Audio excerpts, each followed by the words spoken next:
look better. You're prettier than the front page of a seed catalog.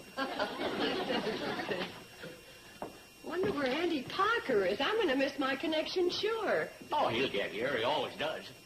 And how long do you figure on staying in the city, Kate? Overnight, I expect. Yeah, just about that, too. I did that once at a grocer's convention, 1956.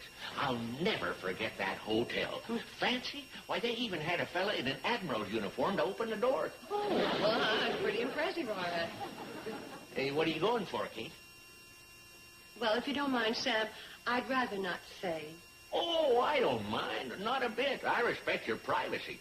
If there's one thing a person's entitled to, it's his privacy. And I respect it. You got relatives there? No, Sam. You know I haven't. Well, I just thought some might have moved in. Not that I'm prying, Mike. I wouldn't pry for the world. Especially if somebody's going on private business. If that's what you're going on. That's what I'm going on. Yeah? Well, I don't want to pry. If you don't feel like saying anything, just don't say it. Good. I mean, if you got a secret, and you tell somebody, then it's not a secret anymore. That's right. Even if that somebody is a person that wild horses wouldn't drag it out of. Sam, you really want to know, don't you? Well, Kate? Kate Bradley, why are you all dressed up? What's going on? Where are you going and what for? Now, that's what I call a prior. oh, there's Andy. Oh, Kate, you're going to the city. Why? How come I haven't heard about this? Selma, does it bother you not to know my plans? Bye, Selma.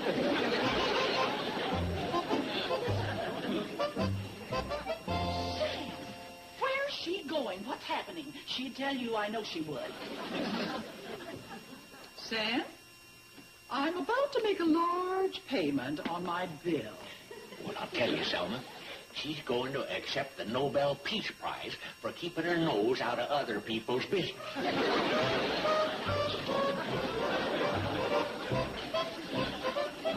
It's just not like Mom, going off to the city without telling anybody anything. You kids still fretting over why your mom went to town yesterday? Aren't you? Why worry about a thing when shrewd deduction gives you the answer? Uncle Joe, you know. You figured it out? Oh, yes, my dear, elementary. Take this magazine, for instance. Observe what it contains. It's just an ordinary magazine. Ah, yes. But check this ad on page 86. How to find your perfect mate. That's a new science fiction way of finding out who goes with who. You fill out this form, tell them all about yourself, your likes, your dislikes, everything. Then they send it through this big machine, and out comes your perfect mate. I sent in one once. And they sent back your perfect mate? Well, I guess at that time they hadn't quite worked all the bugs out of the system. Why? What happened? Well, they said my perfect mate was a Cocker Spaniel named Ralph.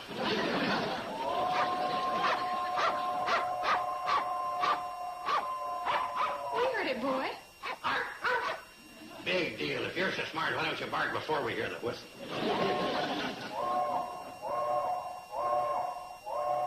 That's a special whistle. It must mean Mom's home.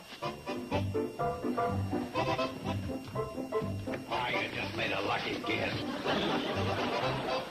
Boy, would you please? Did she tell? Did you, Kate? Charlie, I told you, not until the family's here. Couldn't give us a hint, huh? She's a tough one, Charlie.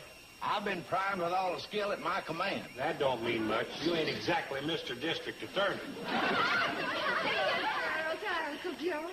Now that everybody's here, how about it, Kate? Well, I hope you'll excuse me. I don't want to make a big thing out of this, but this is probably the biggest deal I ever got involved in. Kate, you haven't gone and done something without my shrewd counsel. Oh, well, I'm afraid so, Uncle Joe. All right, let's have it. How much do they stick you for? Well, according to the figures I have here, it's the other way around. What do you mean, Mom? What figures? Yeah, Kate, what's the deal? Well, I've arranged to sell the hotel. Sell for shame? It isn't so. You're kidding. I had a feeling I should have gone along with you. No. Let's all go up to the hotel, and we'll have some refreshments, and I think I can show you that we really have cause to celebrate. Okay. Gee, I didn't even know she was thinking of Why? If it's not too much trouble. Oh, no trouble at all. Anything for a tycoonist.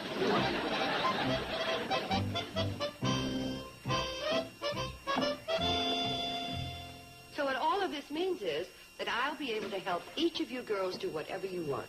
Finish college, travel, have a career. I'll even be able to help a little when you get married, too. Then when all the birds have flown the nest, Uncle Joe and I will be able to sit back and take it easy. Hey, now you're getting to the good part. Only kidding. Tell the truth, Kate. I got to admit you swung a pretty shrewd deal. Guess some of the old Carson cunning rubbed off over the years. Yeah, I guess that's what it is. Mom, you're fabulous. Absolutely terrific. Let's hear it for Mom. Clickety-clack, clickety-clack. What's the best rain on the track? Cannonball. Cannonball? That's the only cheer we know. It's the spirit that counts. Oh, of course it is. And in that case, thank you and toot-toot. Oh, my gosh. Speaking of toots, that reminds me. We were supposed to be in Dixley at 2:30.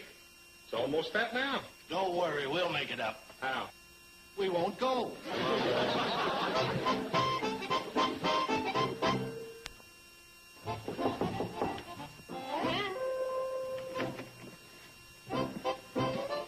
What's all this? Breakfast in bed for the big wheeler dealer. Oh, nonsense. I haven't had breakfast in bed since I had you. Well, you're going to have to get used to living a life of leisure, so you might as well start now. Honey, you happy about all this? Oh, Mom, I'm just as proud of you as I can be, making a big deal like that. Well, that doesn't answer my question. Are you happy about it? Well, there is one thing. Yeah? If we leave, what about my career with the Hooterville Hawks? Honey, you're graduating. You won't be playing anyway. Yeah, but I'm up for coach. Okay, she graduates.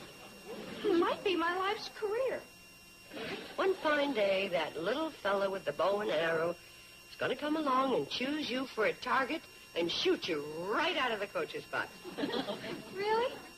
Well, I hope so. I wouldn't want my grandchildren running around saying my mommy is a baseball coach. Thanks.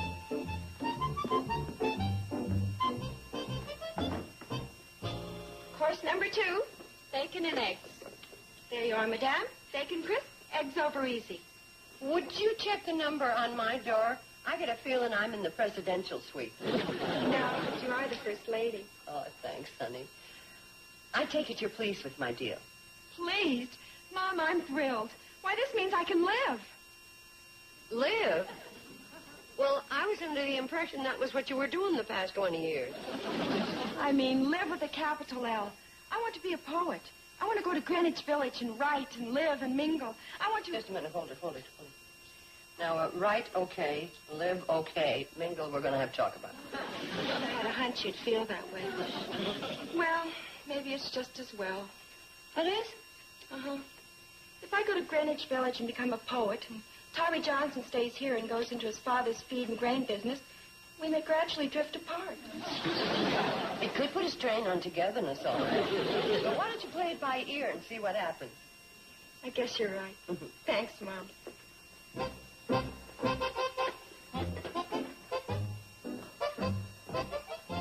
What are you doing, Mom? Taking inventory? No. I'm making up a shopping list. Life goes on, you know, and we'll be here a while yet. I know. That'll give me time to decide. Decide what? Well, you know what my dream has always been. Hollywood. Right. Well, I was thinking, what if I went all the way out there and got discovered? Then I guess you'd be a movie star. Yeah, I know.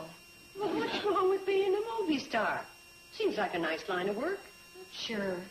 Ooh, such enthusiasm. Well, gosh, what's the fun of being a movie star if you don't have a home to come back to so you can brag a little? I guess you got a problem, all right. Hey, Kate's cannonball waiting down at the stop. Oh, that's funny. I didn't hear the whistle. Well, cheer up, dear. Maybe you'll have a streak of luck and not be discovered. Floyd. Here she comes. Hi, boys. I didn't hear the whistle. We didn't blow it. And we may never blow it again. Not for the shady rest, anyhow. But why?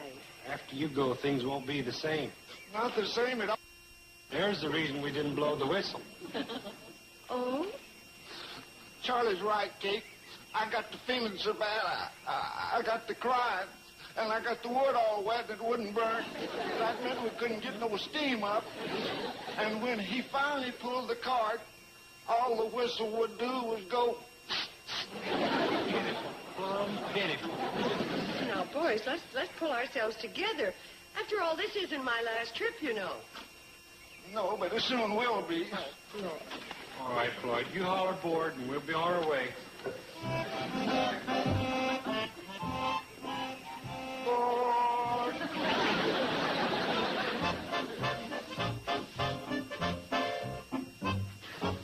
Grandpa, I'd appreciate your taking your whittling outside. You're getting shavings all over the floor. You're right, Sam. Worst winter we've had since 1906. No, Grandpa. I'm talking about shavings on the floor. Well, that's up to you. If you want to shave on the floor, go ahead. I prefer standing in front of the mirror.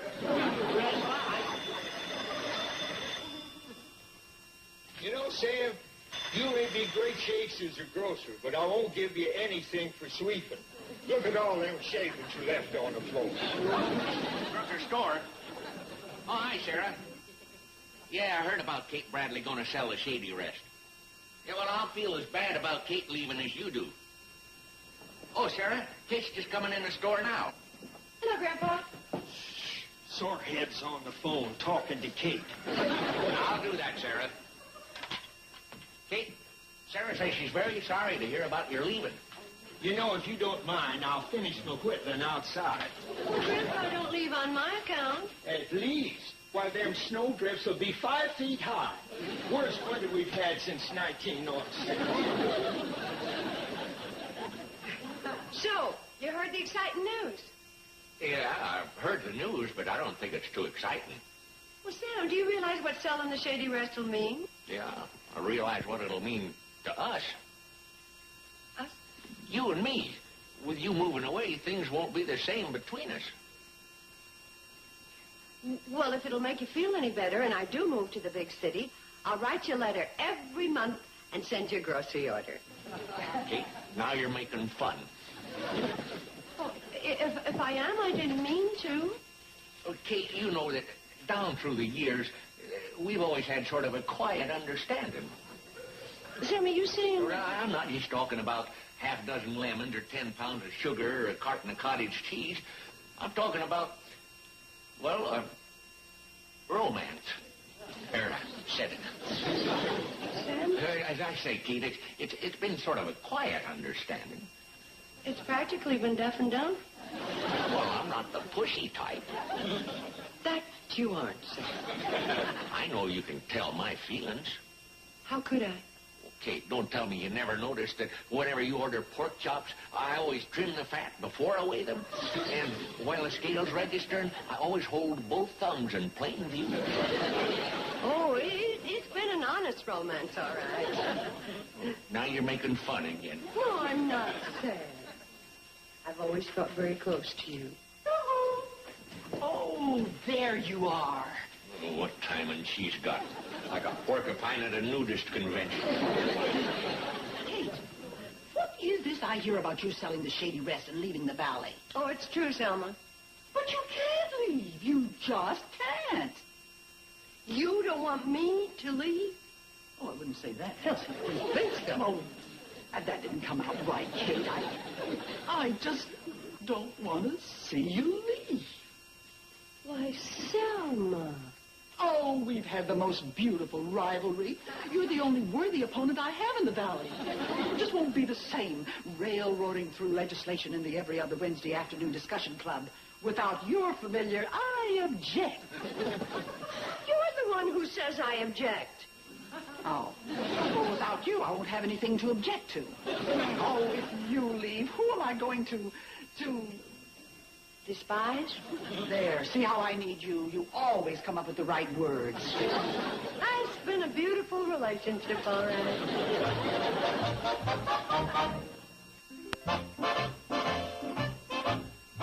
What do you suppose it is, Uncle Joe? There's only one thing it can be. Papers for the sale of the Shady Rest. Well, I'll say one thing. I'm sure going to miss you all. Miss us? What are you talking about? Steve, what are you saying? Look, I didn't mean to drop a bomb. It's just that, well, I like it here. What's more, I have a business here. So I'll be staying. You mean even after we go away? Well, like I say, I have a business to consider. And I doubt if there's much call for crop dusting in Greenwich Village or at Hollywood and Vine. Well, then maybe I'll stay. Well, I'll get along. I can manage the Hooterville Hawks and be your mechanic on the side. You mean you stay here after we have to go away? Nothing doing. Why? What's wrong? Well, can't you see, shortstop, how unfair that is? I mean, while they're out struggling to be poets and movie stars, you'd get to stay here and be a grease monkey. I'm not so sure I want to be a poet. Well, I'm not so sure I want to be a movie star. Not right this minute, anyway. Hold it. Steve, you may not be able to see how this whole thing will zoom our dynasty right to the top. How? Well, out here we're lost. In the city, we'll set up headquarters where everybody will know us. In the middle of the financial center. Right on the corner of Dunn and Bradstreet. Sorry, Joe. No go? No go.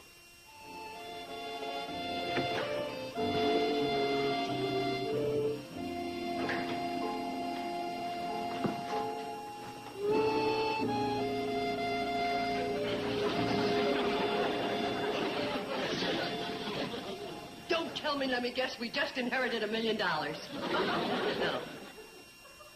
Uncle Joe was named Secretary of State. Oh, I wasn't even running.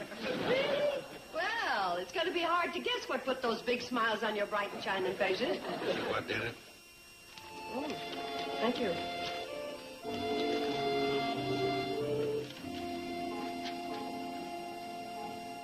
Well? Well, this is it. Mr. Holloway will be here in the morning with the final papers. Isn't that nice? No, it isn't nice. You know, for an idea that started out to be nothing short of terrific, this has turned out to be the flop of the season. Isn't there some way you can get out of it? Sure. She hasn't signed the papers yet. Mr. Holloway and I shook hands. Shaking ain't signing. Oh, Uncle Joe. Come on, let's look on the bright side of it. We've talked about it. As a matter of fact, you know what this calls for? A celebration, and that's what we're going to have. We're going to celebrate leaving? We're going to celebrate a step forward. We're going to ask all of our friends. Uncle Joe, you get the volunteer band together. And the girls and I will start to get busy on the refreshments. And then we'll have a real good time.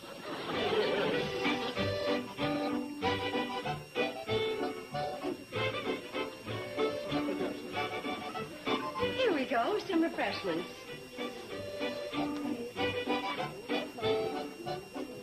Here you are, Selma. Thank you, Kay. Why, Selma, you actually sound sad. Well, after all, you are leaving, and you are one of my oldest, very oldest friends.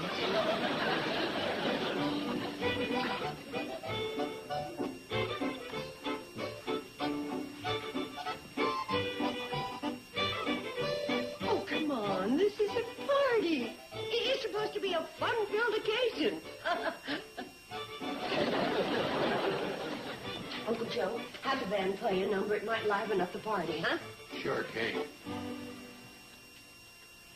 Did you fellas play Tiptoe Through the Tulips?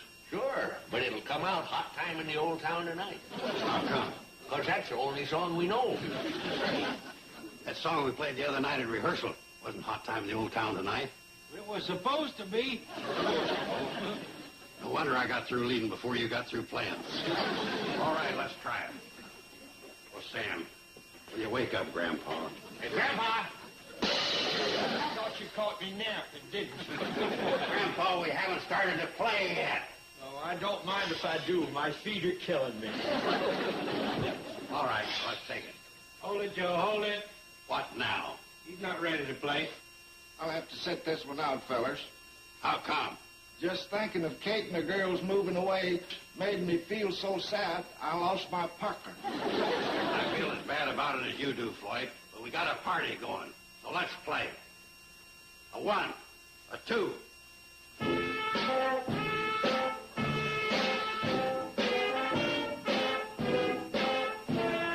Now! Of course course I know how. That's better. Now, every time there's a pause, you do that. You got it? All right, let's take it.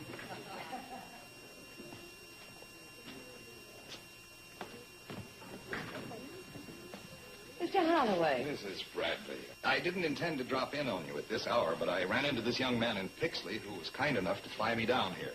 I figured why stay at the Pixley House when you'd enjoy Shady Rest hospitality. He's one of our biggest boosters.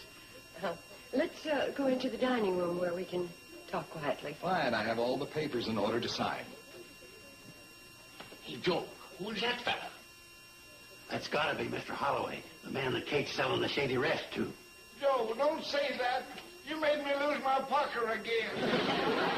Everything's written up as we discussed it, but you take your time if you'd care to look it over. If you don't mind. Kate signed yet, Joe? Not yet. They're still looking over the papers. Boy, I wish there's something I could do. Say, any of you fellas know how to play Old Lang Syne? Hey, now I remember. That's the song we was trying to rehearse the other night. Let's play it. Play it real sad.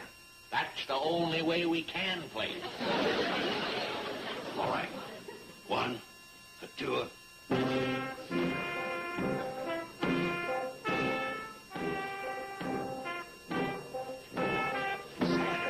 Sadder, Sam.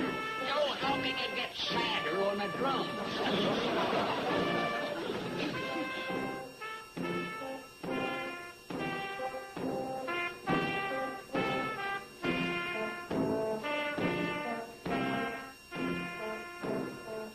Everything seems to be in order, just as you said.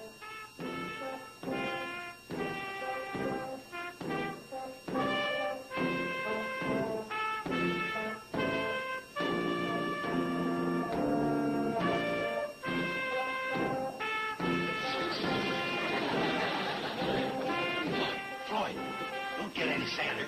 We'll start making bubbles and we'll have champagne music.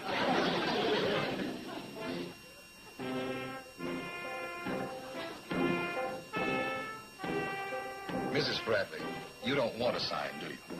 Oh, but just at the moment, I understand. No, but I gave you my word. I'm not backing out. No, but I am. Before I got my chain of hotels, I started out with a little country place myself. I think I realize what you're up against.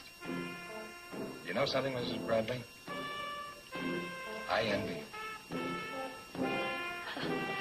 Thank you. Oh, I'm not going to sell it. Mrs. Bradley's not selling the hotel. Oh, Mr. Carson, Kate isn't selling after all. You hear that, fellas? Kate ain't selling out. Hey, Grandpa, did you hear that? Huh? Kate ain't selling out. No, I ain't got to go. Right, theme song. 1, 2, 2.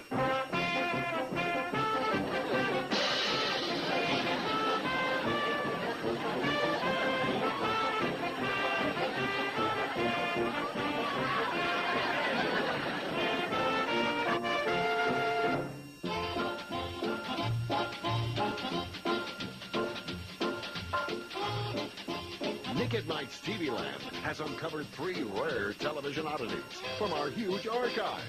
Annie Potts in Good Time Girls, George Wendt in Making the Grade, and Rock Hudson in The Devlin Connection. They're big stars on the little screen on Saturday Cavalcade, starting at 12 noon Eastern, 9 Pacific. Now stay tuned for Green Acres, next on Nick at Night's TV Land. Petticoat, Junction.